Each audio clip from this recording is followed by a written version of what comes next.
This is Proverbs chapter 25 and verse 2. It is the glory of Yahweh Shai to conceal a thing, but the honor of kings to search out a matter. First and foremost, I'd like to give all praises, honor, and glory to Yahweh Shai. I want to give double honors to the apostles of Great Millstone that do rule well. Salutation to the men of the Hopeful and Saints elect. This is your brother Marcus out in Trinidad. I just want to do a little edification for the elect's sake. And the name of this lesson would be, I ain't even sure what I might name this lesson yet, but basically it's about the amount of time Israel spent while they were in Egypt.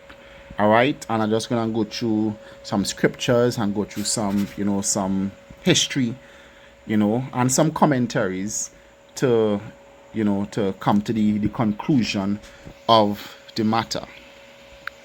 All right, so let's start with this. All right, spare me 1 second. All right, so it says, the Torah.com, it says, how many years were the Israelites in Egypt? All right, it says Exodus 12 and verse 40 declares that the Israelites were in Egypt 430 years. Yet evidence from other biblical texts suggests a much shorter sojourn. All right, so it says internal biblical data relating to the length of the Israelite sojourn in Egypt. All right, so I just want to go straight to the reading. It says,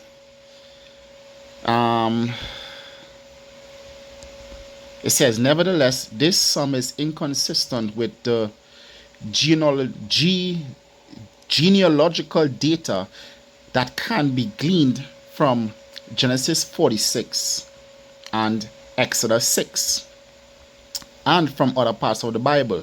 It says the Levite line, Exodus 6, gives us a partial genealogy of Jacob's descendants of the tribe of Reuben, Simeon, and Levi up until the time of Moses, showing only 2 generations between Kohath, who came to Egypt.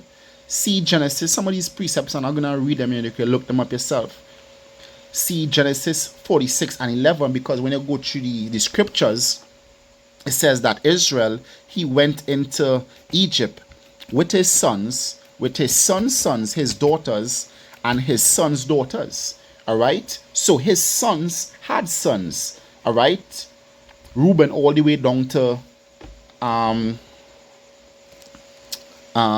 Benjamin.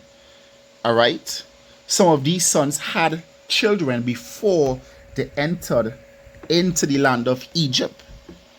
All right, it says, and Moses, who brought the Israelites out, Levi, Kohath, Amram, Moses. That is the timeline. A very short, generations. All right, and in all the movies and classical arts, they will actually show you 400 years, which we know men at that, at that time would have lived like, Jacob died 137, Joseph was 110, I believe Levi was 133 or 37 years. All right, so they didn't live for that long. All right, they didn't live for that long. So Levi, you have here Levi and Kohath shortly entered into the land of Egypt. And then you have Amram, which is Moses' father.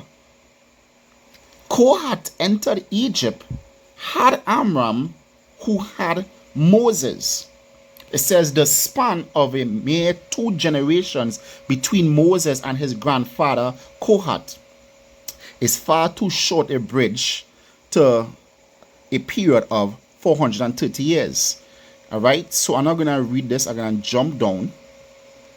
It says, sojourn in Canaan and Egypt, the Septuagint and the Samaritan Pentateuch. It says, Some of the ancient versions solve this problem by extending the period of 430 years back to Abraham's arrival in Canaan. Accordingly, the Septuagint and Samaritan Pentateuch solve the problem by adding the stay in Canaan explicitly into Exodus 12 and 40. Says the Septuagint, and this is what it did, because when you read in the King James Version, it says the sojourning of Israel in Egypt was 430 years. But there's what the Septuagint saying, and the sojourning of the children of Israel while they sojourned in the land of Egypt and the land of Canaan was 430 years. Samaritan Pentateuch, it says, and the sojourning of the children of Israel while they sojourned in the land of Canaan and the land of Egypt was 430 years. Also, Paul, who, when you do research, you would realize that Paul would have been quoting, if not from the Greek Septuagint or the Hebrew version that the Greek Septuagint was translated from. All right, what we're using right now is the Masoretic text, which, if you go into the history of the Masoretes, you will see how they twisted and distorted the scriptures. All right, they show that they took out words, they added in words, added in whole verses. All right, it says the added phrase does not appear in the same spot in the lexicon and the Septuagint and the Samaritan Pentateuch, suggesting that they are not dependent on another. All right, means that direct copies of each other. It says, and that this solution was suggested twice, independently of each other. In each of these versions, it is striking that the Septuagint version of Exodus 12:40 is recorded in the Mekhilta, all right, as one of the cases in which the sages engaged by the Egyptian King Ptolemy to translate the Torah into Greek purposely deviated from the plain sense of the text. All right. It says the treatment of the chronological data related to the patriarchs in the Septuagint and Samaritan Pentateuch suggests a neat breakdown of 215 years each from the period of residence in Canaan and Egypt. It says 25 years passed from the time of Abraham's arrival in Canaan at the age of 75, Genesis 12 and 4, until the birth of Isaac, at which time Abraham was 100 years old. All right, so what it did, basically, they count from the time that the Most High made the promise with Abraham, all right, which he was 75. So 75 to 100 is 25. Isaac was born when Isaac was 16. Jacob was born, and Jacob entered into Egypt 130 years, which when you add 130, 60, and 25, you get 215. All right, the sum is highlighted figures equals 215, thus leaving another 215 for the crucial stay in Egypt. All right, that's why the Greek Septuagint and the Pentateuch says the sojourning of Canaan, which is here, and the sojourning of Egypt, which is here, would be 430. Says, all right, it says, but even this figure is too high to accommodate 2 to 3 generations of Israelite stay in Egypt. All right. It says the classical rabbinic solution reading 430 years in Exodus in line with 400 years of the covenant between the pieces. All right.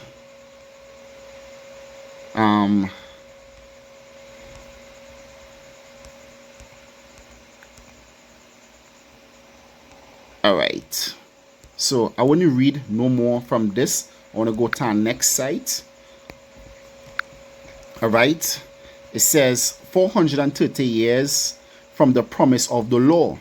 It says, did the Israelites live under the bondage of the Egyptians for 430 years? This question arises due to the alleged contradiction between Exodus 12:40, Genesis 15:13 to 14, Acts 7, 67, and Galatians 3:17, and all of these, I will read. All right. It says the two general views that are held are that one, the Israelites were in bondage 430 years, and two, the Israelites were in bondage 250 years, 15 years, which they weren't in slavery for 215 years. All right, because, and I will go to that.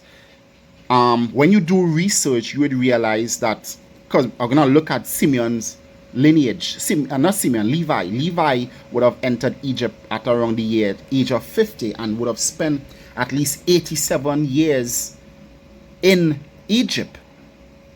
All right.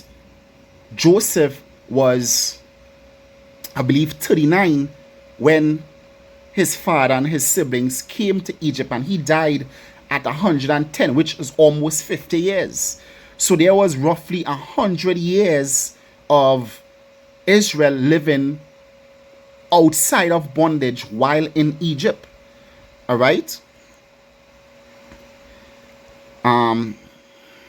It says it is the contention of this writer that the Israelites were not in bondage for 430 years.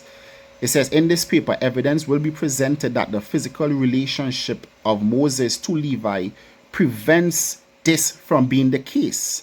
That Moses, the grandson, i.e. second generation from Levi, all right, second generation from Levi. Just remember that. So after Moses, all right, after Levi, who entered into Egypt, his son would have been Kohath.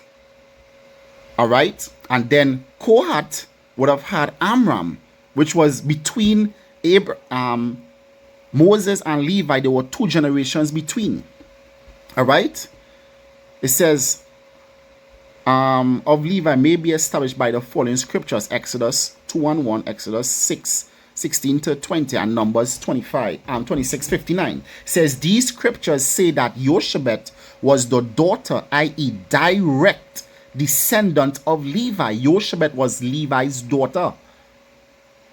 Yoshebet was Levi's daughter. All right. Yoshebet was also Moses' mother. The same Yoshebet. The same Yoshebet, not a different Yoshebet. The same Yoshebet that was Levi's daughter was also Moses' mother. So then let's think about this. If Yoshebet was the one that told Miriam to send Moses down the river in the basket, that means Yoshebet would have not only seen the prosperity that Israel had in Egypt, or born during the time of the prosperity of Egypt, because her father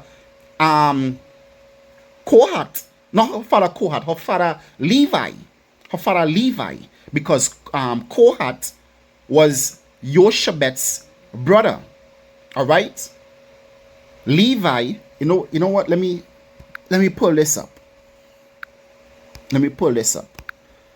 All right. So here you have Levi.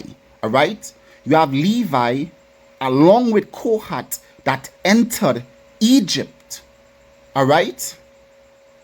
And in Egypt, all right, Kohath had 4 sons: Amram, Izhar, Hebron, and Uziel.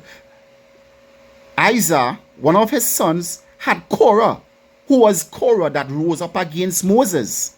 All right, Korah and Moses are what we call in these modern times first cousins. So here you have Kohath that entered Egypt, and here you have their grandchildren leaving Egypt. All right, so let's look at this. They said the 4 generations in Egypt. They have Levi as the first generation. All right, so Levi would have had Gershom, Kohath, Merari, and Yoshebet.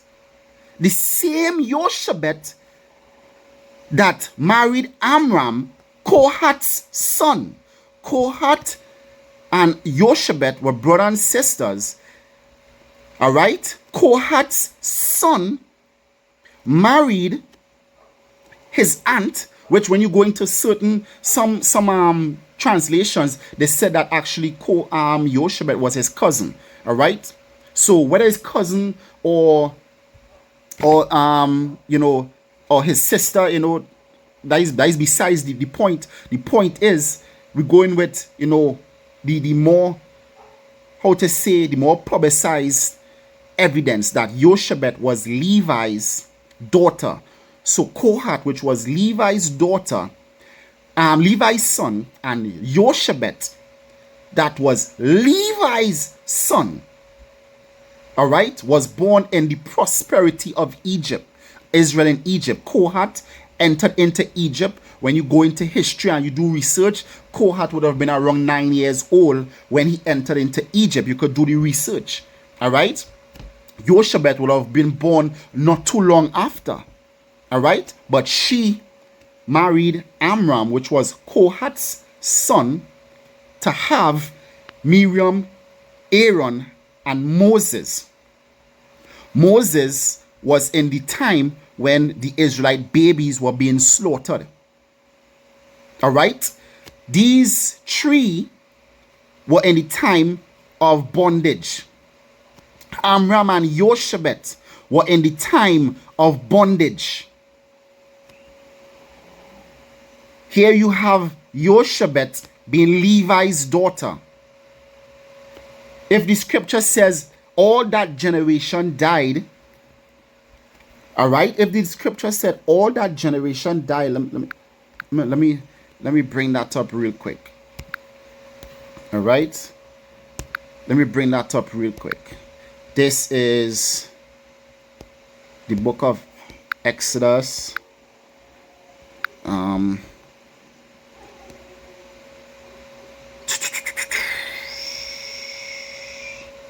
This is the book of Exodus chapter 1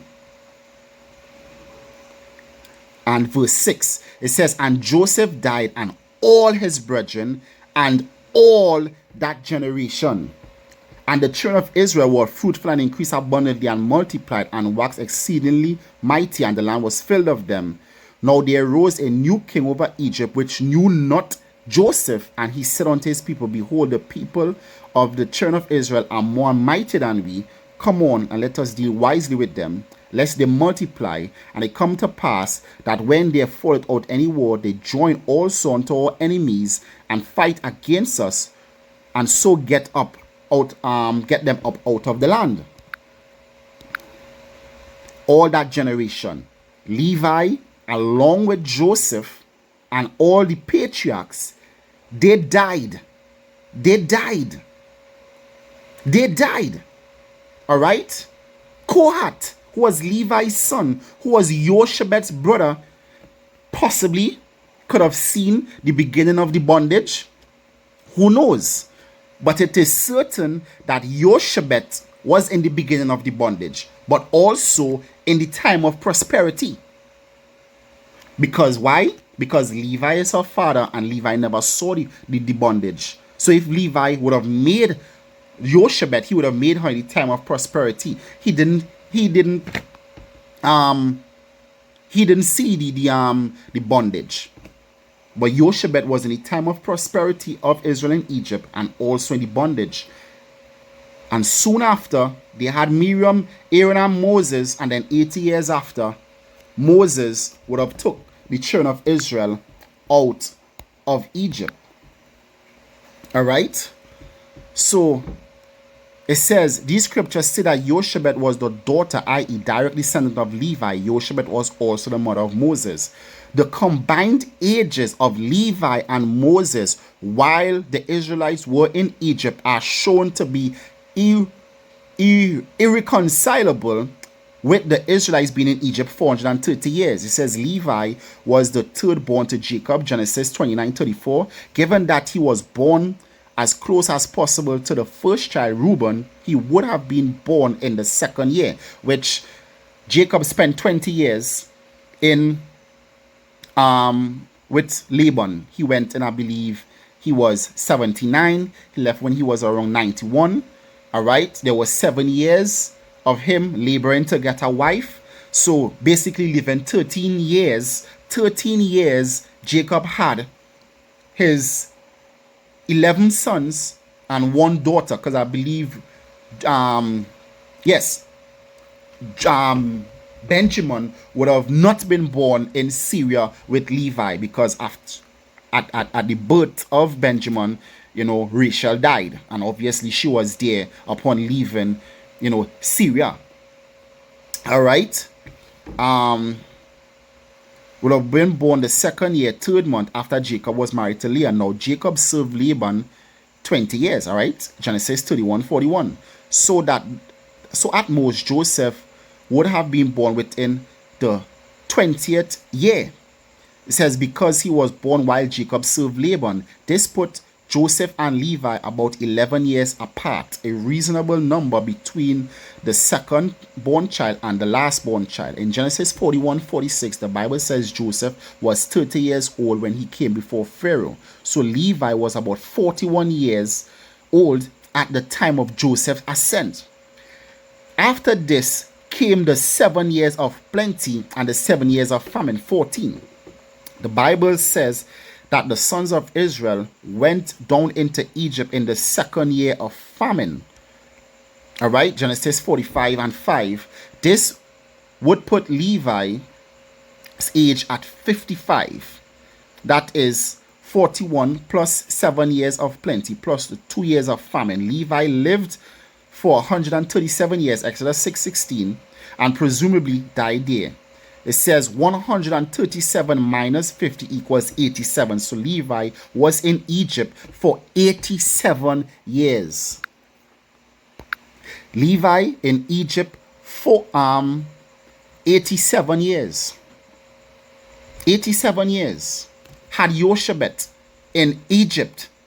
In 87 years of him being in Egypt, he had Yoshebet, who married Amram and had Miriam, Aaron, and Moses. All right? We're going back. It says the children of Israel were in Egypt for the first part of Moses' life.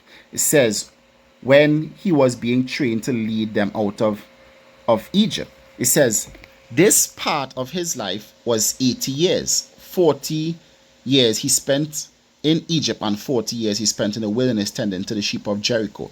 It says if Levi lived in Egypt for 87 years and the people of Israel lived in Egypt for 80 years of Moses, 80 years that Moses was alive, then in order for the children of Israel to be living in Egypt for 430 years, Moses' mother, who was also Levi's daughter, had to have given birth to Moses at the age of 263 to come up to the 430.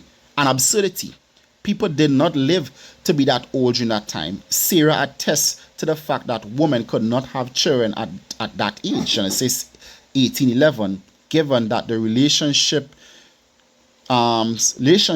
of Levi to Yoshebet and Yoshebet to Moses, 430 years, is irreconcilable without adding an additional generation somewhere in between,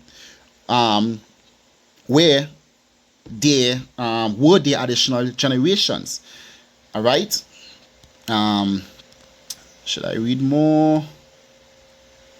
All right. No, I won't read more here. What I would do, I would go to,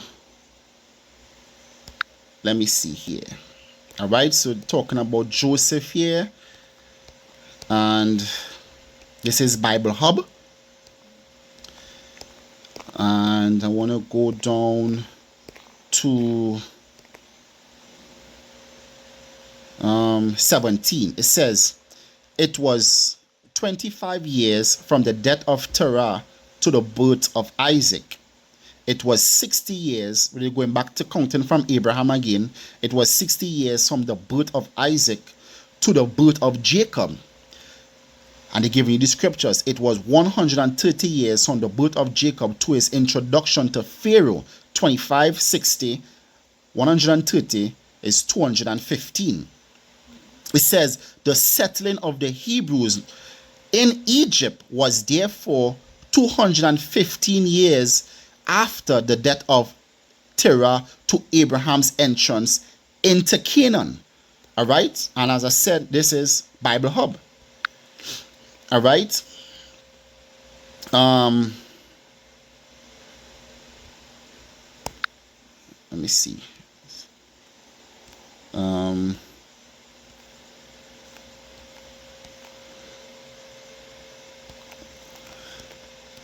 me see here.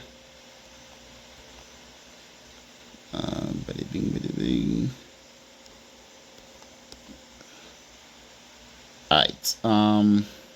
Yes, I'll start here. It says Jacob went to Paddan Aram 20 years earlier at the age of 71. He married his 2 wives, sisters, 7 years later at the age of 78.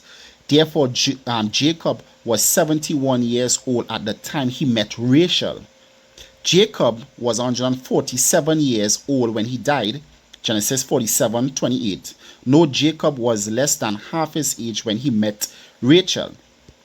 It says this means that even compared to a modern man, he was in his prime life at this point. All right.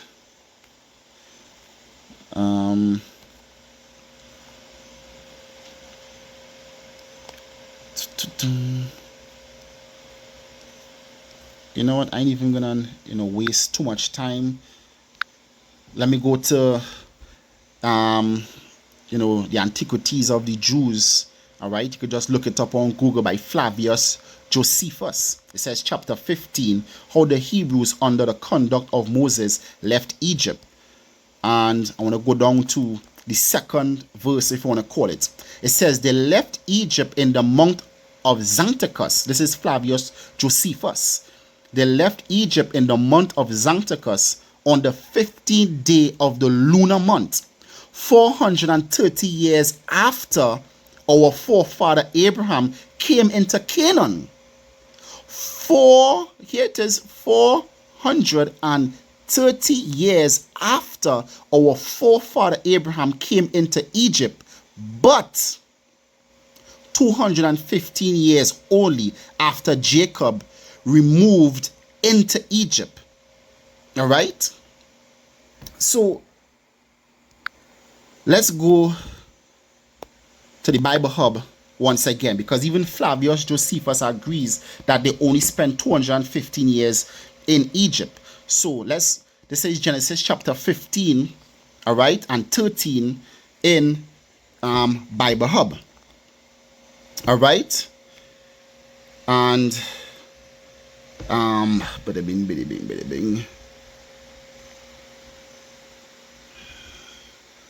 who should I go to first?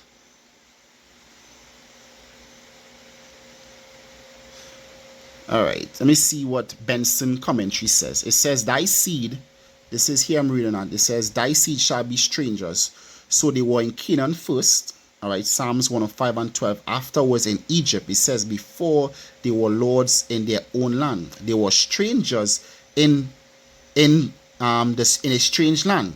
It says, the inconveniences of an unsettled state make a happy settlement the more welcome.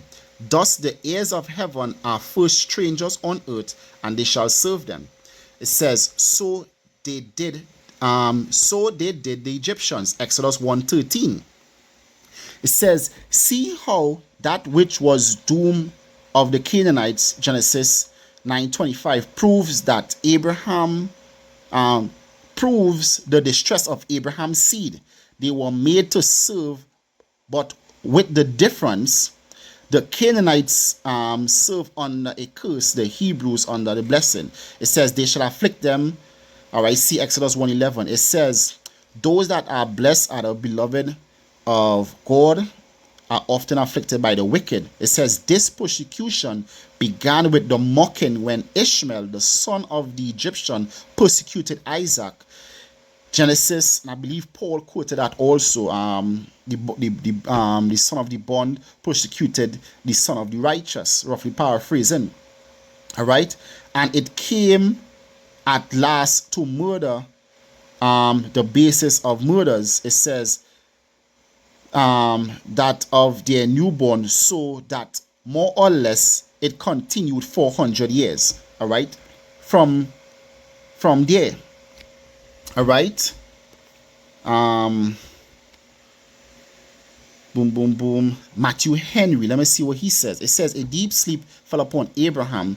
With this sleep, a horror of great darkness fell upon him, a sudden change. The children of light do not always walk in the light. It says several things were then foretold. One, the suffering state of Abraham's seed for a long time. They shall be strangers. The heirs of heaven are strangers on the earth. It says they shall be servants, but the Canaanites served under a curse and the Hebrews under a blessing. It says they shall be sufferers. All right. It says those that are blessed and beloved of God, Yahweh, are often sorely afflicted by the wicked too. The judgment of the enemies of Abraham's seed. Though Yahweh, all right, so I just reading verbatim, though God may allow persecutors and oppressors to trample upon his people a great while, he will certainly reckon with them at last. It says 3. All right, so it's not that long. It says 3. The great event of deliverance of Abraham's seed out of Egypt is here foretold. 4. It says their happy settlement in Canaan. They shall come hither again. The measure of sin fills gradually. Some people's measure of sin fills slowly. The knowledge of future event. All right, so basically I waste my time reading that. So let me see what Barnes said.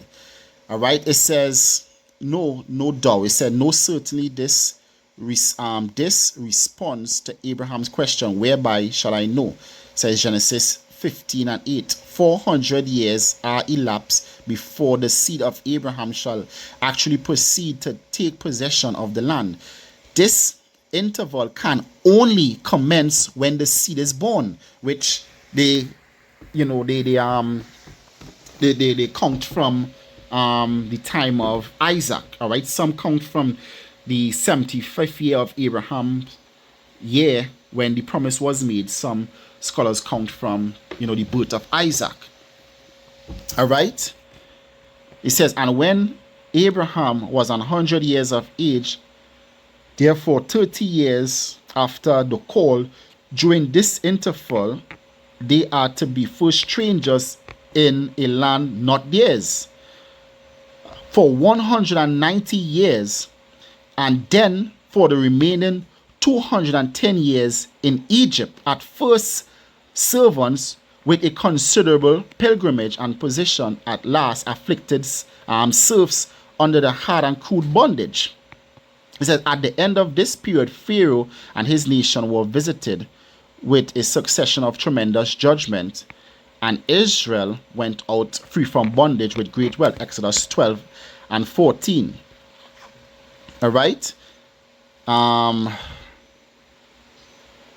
Boom, boom, boom. It says this implies that the fathers, though dead, still exist. To go from one place to another implies not annihilation but the continuance of existence. The doctrine of the soul perpetual existence is here intimated. Abraham died in peace and happiness 115 years before the descent into Egypt. All right, so you could see all of them, basically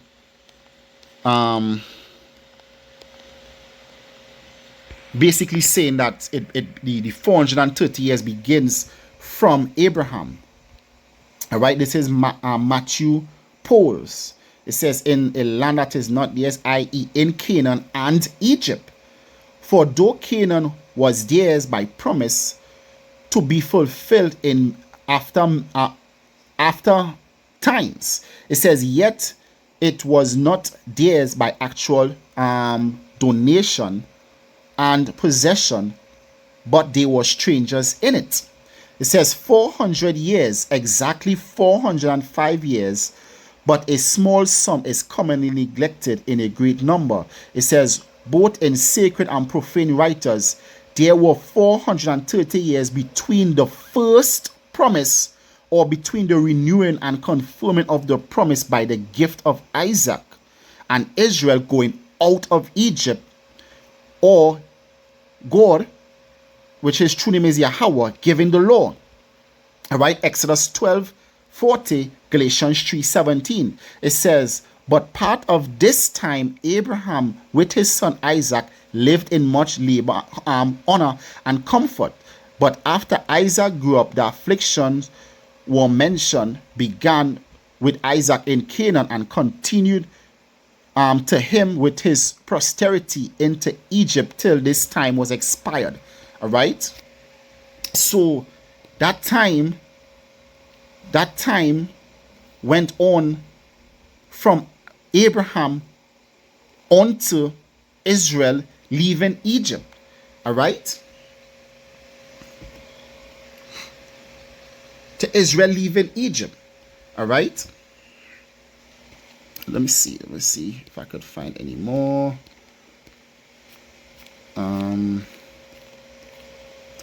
All right.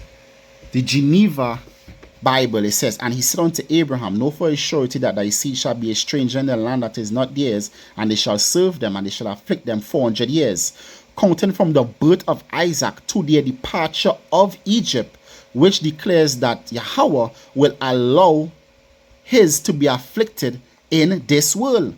All right. So all these scholars, they're basically showing you that the time to count from for the 430 years, all right, is from Abraham to Israel leaving Egypt. Not only the scholars, Josephus agrees to it. The Greek Septuagint says the sojourning of Israel in Canaan and Egypt. All right. Also the Samaritan Pentateuch, all right, also agrees that the 430 years is from Abraham onto Israel leaving Egypt. All right. This is the book of Exodus chapter 12 and verse 40. All right. And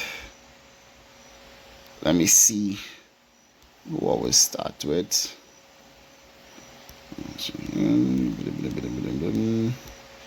All right, so let me read Matthew Henry. It says Exodus 12:37-42. It says the children of Israel set forward without delay. A mixed multitude went with them, some perhaps willing to leave their country laid waste by plagues. It says others out of curiosity, perhaps a few out of love to them and their religion. It says, but they were always among the Israelites who were not Israelites.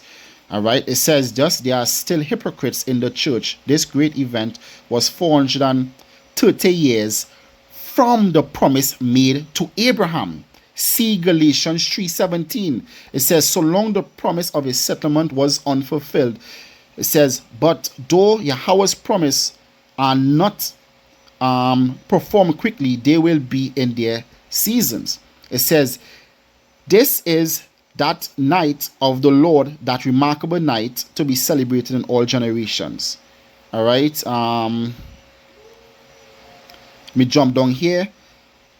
It says, then a yoke heavier than of Egypt was broken off from our necks, and the land better than that of Canaan set before us. All right. So basically, when you read higher up, he says, what? Thus there are still hypocrites in the church. This great event was 430 years from the promise made to Abraham. All right. So we've seen where scholars, agree that, it goes all the way, from Abraham to, to Israel leaving. All right. Boom, boom, boom. Where should I go to next? Let me see. Matthew Paul. It says, this is Exodus 12:40. It says what? It is plain that those years are to be computed from the first promise made to Abraham, Genesis 12:1 and 2, to the giving of the law from Galatians 3:17. It says, where this is affirmed that although it doth not plainly appear, it says, when the promise was made, because the scriptures mentions not Abraham's age, neither when it was made, nor when Abraham came from Haran with his father, Genesis 11:31, but only when he went out of Haran, being 75 years old, Genesis 12:4. Yet a good while after it was made, and as it seemed more than probably 30 years afterward, it is manifest that there were only 430 years of this time to come, Genesis 15:13.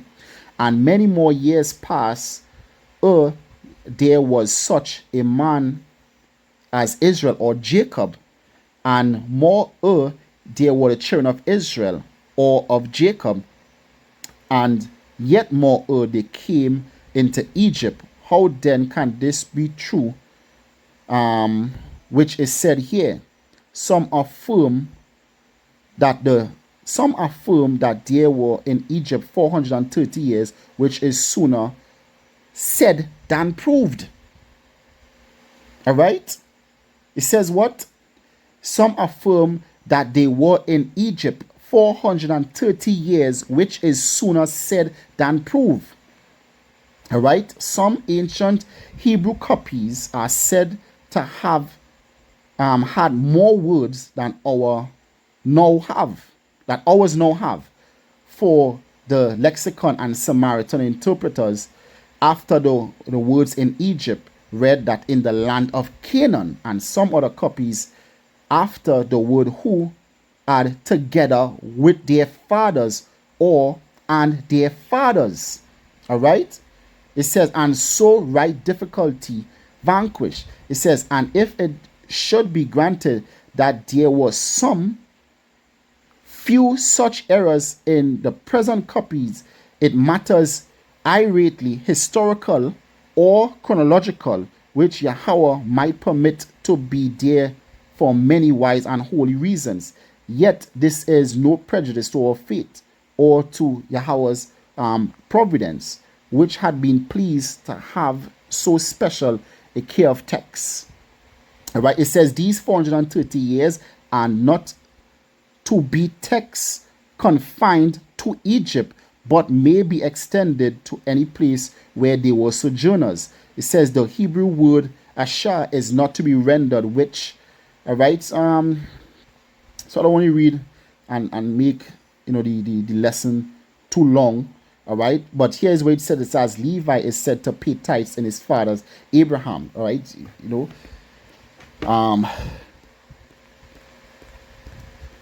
boom, boom. All right.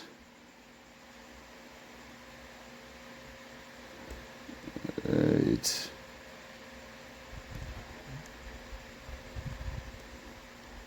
It's Jameson's. It says the sojourning of the children of Israel 430 years. The Septuagint rendered it thus: the sojourning of the children of Israel and of their fathers, which they sojourned in the land of Canaan and in the land of Egypt. These additions are important, for the period of sojourn in Egypt did not exceed. It says what? These additions are important, for the period of sojourn in Egypt did not exceed 215 years.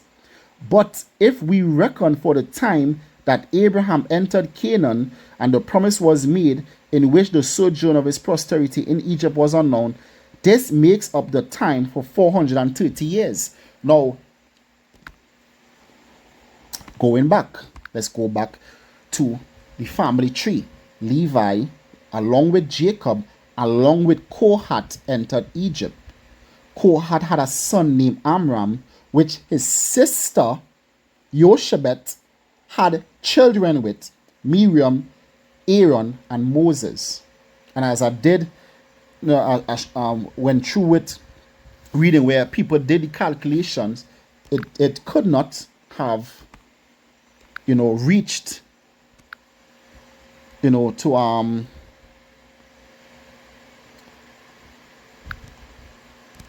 430 years.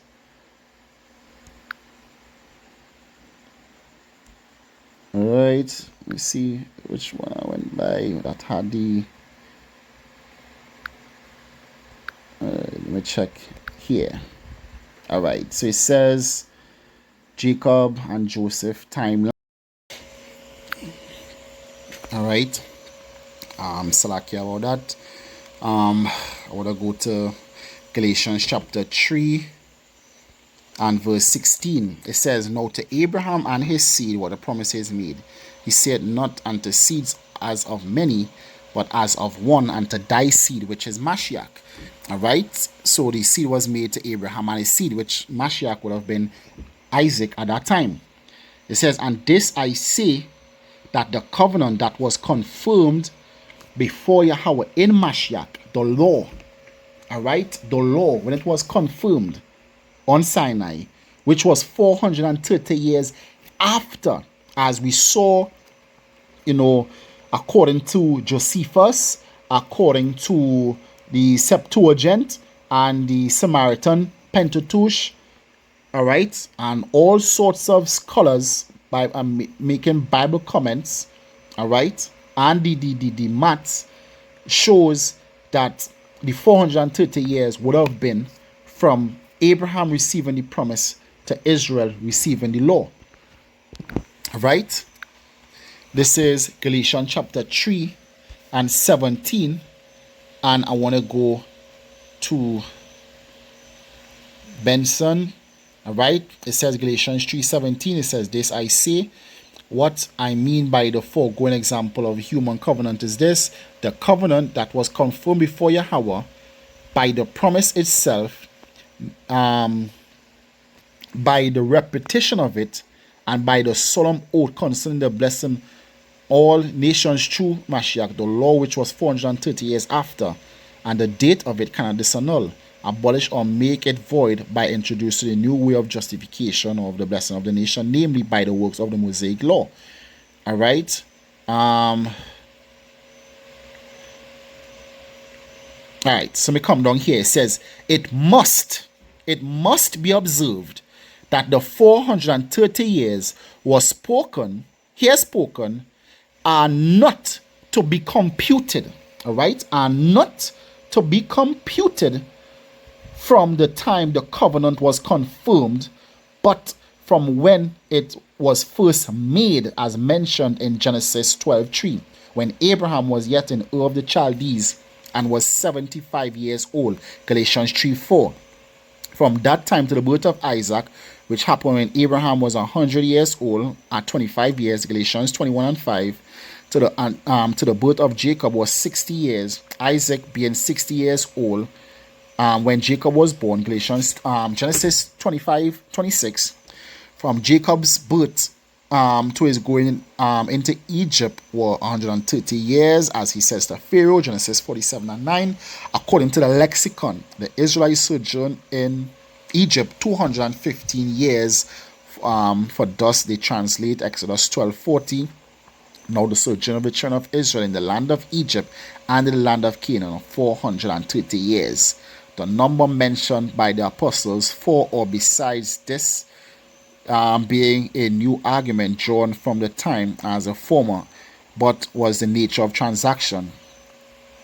Right, so basically, even in Galatians 3, they're showing you that, guess what? Paul, basically mentions the same thing, because Paul, if not quoting from the Septuagint, would have been quoting from the Hebrew scriptures that the Septuagint, was taken from. Right, so we're going to read Acts chapter 7 and 6 here with Stephen. He says, and And Yahweh spake on this wise, that his seed shall sojourn in a strange land, and they shall bring them into bondage, and entreat them evil 400 years. All right. So from the time of Abraham, they were sojourners. All right. Let me read this real quick.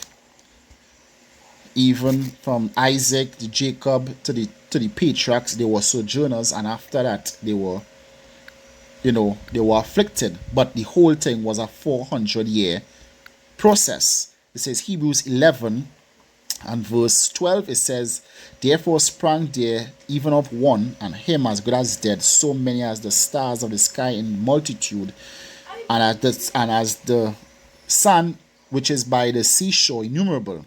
All these died in faith, not receiving the promises, but having seen them afar off, and were persuaded of them, and embraced them, and confessed that they were strangers and pilgrims in the earth. All right. So it says what? That thy seed shall sojourn in a strange land, they would have been strangers, and that they should bring them into bondage in Egypt, and entreat them evil 400 years. So for that 400 years, they were entreated evil, because as we read afore, basically the affliction, it started with as Paul said it in Galatians, that the son of the bondwoman afflicted the son of the free.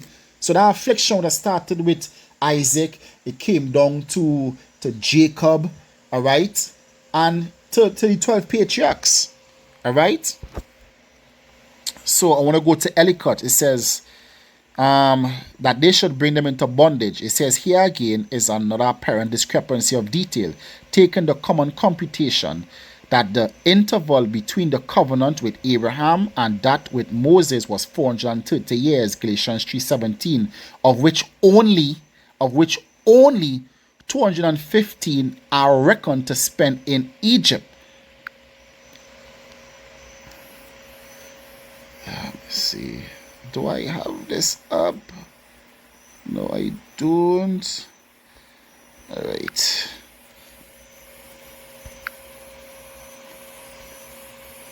Where is it? Here it is.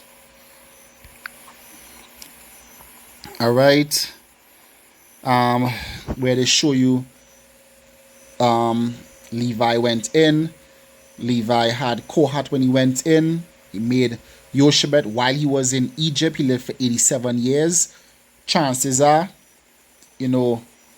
he would have seen Amram, and Amram was his grandson, which Levi was Moses' great-grandfather, which a lot of us have. I have seen my great-grandmother. I've never seen my grandfathers. I've never seen my grandfathers either. But, a lot of us have seen our great-grandparents, which Levi would have been Moses' great-grandfather, which it was not that much years between entering to leaving. When I said Moses would have seen her, I mean more like Levi might have. Chances are, I speak as a man, but for sure, chances are he would have seen Amram, because Yoshebet was his daughter, Levi's daughter, and she married to his grandson. All right. It says the Israelites were indeed sojourners in a strange land for the whole 430 years, but the history shows that they were not in bondage nor in evil entreated till the Pharaoh rose who knew not Joseph. The chronological difficulty, however, lies in the reconciling of St. Paul's statement in Galatians 3:17 with the language of Genesis 15:13, how they worded it, which gives 400 years as sojourning in Egypt, and Exodus 12:40, which gives 430 years, and with which Stephen is in substantial agreement. St. Paul appears to have followed the lexicon reading of Exodus 12:40, which inserts in the land of Canaan, and some MSS.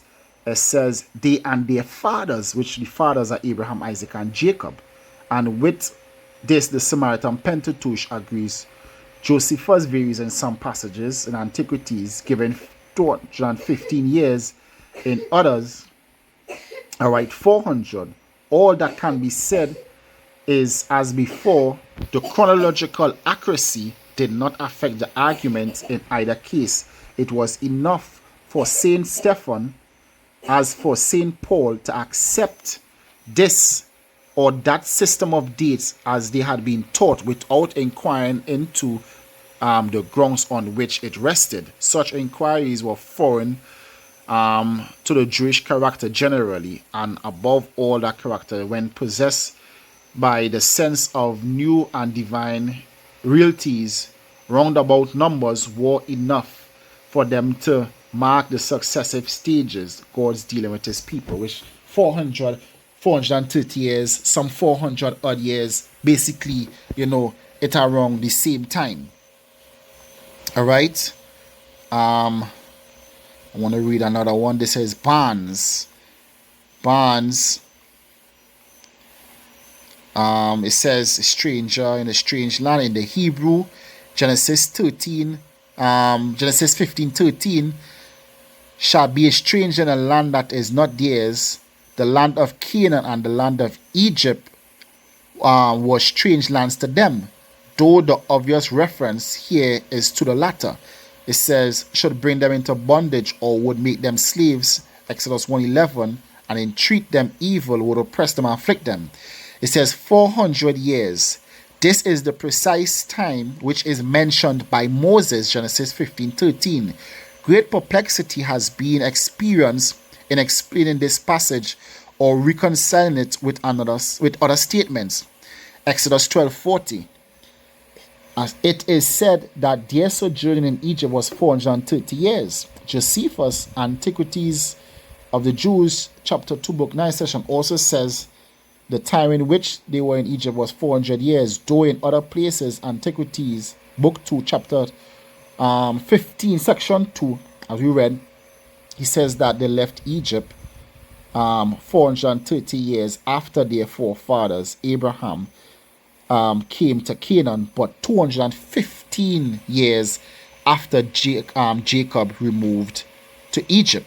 Paul also in Galatians 3:17 says that it was 430 years from the time when the promise was given. So Paul himself confirms that the 430 years was from Abraham and to the time when the law was given on Mount Sinai. The Samaritan Pentateuch also says, Exodus 12:40, that the dwelling of the sons of Israel and of their fathers, Abraham, Isaac, and Jacob, which they dwelt in the land of Canaan and in the land of Egypt, were 430 years. It says the same version of the Septuagint. A part of this perplexity is removed by the fact that Stephen and Moses used, in accordance with a very common custom, roundabout numbers in speaking of it, and does speak 400 years when the literal time is 430 years. All right. It says the other perplexities are not so easily removed. For the account which Moses was given of the lives of certain persons, it would seem, listen, for the account which Moses has given of the lives of certain persons, it would seem clear that the time which they spent in Egypt was not 400 years. From Genesis 46:8, Genesis 46:11, it appears that Kohath was born when Jacob went into Egypt. He lived 133 years, Exodus 6:8. Amram, his son and the father of Moses, lived 137 years, Exodus 6:20. Moses was 80 when he was sent to Pharaoh, Exodus 7:7. The whole time thus mentioned, including the time which the fathers lived after his son was born, was only 350 years. So that's if you add the 133 for Kohath, the 137 for Amram, and Moses 80, which that was it have no other math than that. All right. Some scholars said Kohath went in when he was a day old. Some said he was 9 years old. So let's use a day old. Let's say for granted that Kohath was born the day they entered into Egypt. And on his deathbed, 133 years old, he made Amram. And Amram, on his deathbed, 137 years old, made Moses, and Moses, 80 years old, the children of Israel left, only adding up to 350 years, a whole 100 years short. All right? Which, when you go back into the calculations, Kohat was 9 years old, and he would have had Amram at, I believe they said, would have been in his 40s. All right? So it says, exclusive of that, this is reasonable to suppose that the actual time of their being in Egypt could not have been but about 200 years. According to the account of Josephus, the question then is, how can these accounts be reconciled? The only satisfactory way is by supposing that the 430 years includes the whole time from the calling of Abraham to the departure of Egypt, and that this was the fact is the probable from the following circumstances. All right. So when you go into it, when you go into the history, when you look at the maths and all of that, guess what? It is impossible that Israel spent 430 years in Egypt being afflicted.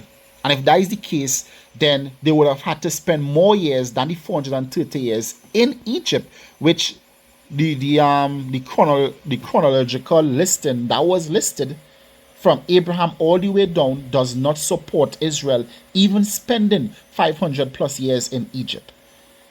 All right. So with that, I hope it was edifying. Want to give all praises, honor, and glory to Yahweh Shemel Shai. Want to give double honors to the apostles of great millstone to rule well. Salutation to the men of the Hope Land saying, say elect. This is your brother Marcus out in Trinidad saying shalom and stay strong. Shalom.